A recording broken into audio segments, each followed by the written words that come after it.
শ্বাসরুদ্ধকর ফাইনালে দক্ষিণ আফ্রিকাকে হারিয়ে চ্যাম্পিয়ন ভারত। মাত্র এক বছরের ব্যবধানে বৈশ্বিক টুর্নামেন্টে তৃতীয় ফাইনালে ওঠে ভারত। আগের দুই ফাইনালে খালি হাতে ফিরতে হয়েছিল রোহিত শর্মার দলকে, তবে তৃতীয়বার আর খালি হাতে ফিরতে হলো না ভারতকে। শ্বাসরুদ্ধকর ফাইনালে দক্ষিণ আফ্রিকাকে 7 রানে হারিয়ে টি-20 বিশ্বকাপের দ্বিতীয় শিরোপা নিজেদের করে নিল রোহিত কোহলিরা। 2007 সালে প্রথম আসরে শিরোপা জিতেছিল দেশটি। 17 বছর পর আবারও শিরোপা নিজেদের দখলে নিল ভারত। শনিবার বার্বাডোজের ব্রিজটাউনের কেনসিংটন ওভালে টস জিতে ব্যাট করার সিদ্ধান্ত নেন ভারতের অধিনায়ক রোহিত শর্মা। ব্যাট করতে নেমে শুরুতেই চাপে পড়ে ভারত।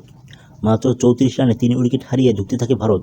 তবে বিরাট কোহলি ও অক্ষর প্যাটেলের ব্যাটে লড়াই ফেরেন ভারত। 50 তুলে নেন কোহলি।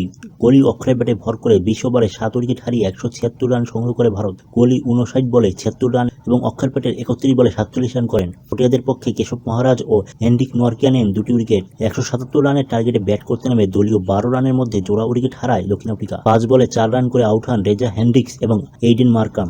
এরপর এস্টাবোসকে সঙ্গে নিয়ে শুরুর ধাক্কা সামাল দেন ডিকক।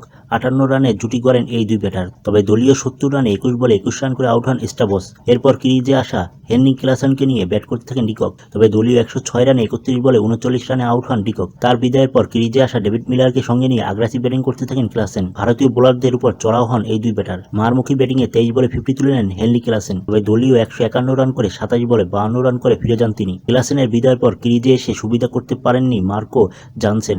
4 বলে মাত্র 2 রান করে আউট হন তিনি।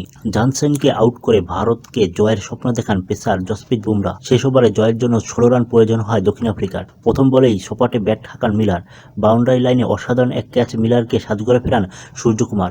দলীয় 161 রানে 17 বলে 21 রান করে আউট হন মিলার। এরপর কাগিসো রাবাদাকে আউট করে ভারতের জয় নিশ্চিত করেন হার্দিক পান্ডিয়া। শেষ পর্যন্ত 20 ওভারে 8 উইকেট হারিয়ে 169 রান সংগ্রহ করতে সক্ষম হয় দক্ষিণ আফ্রিকা।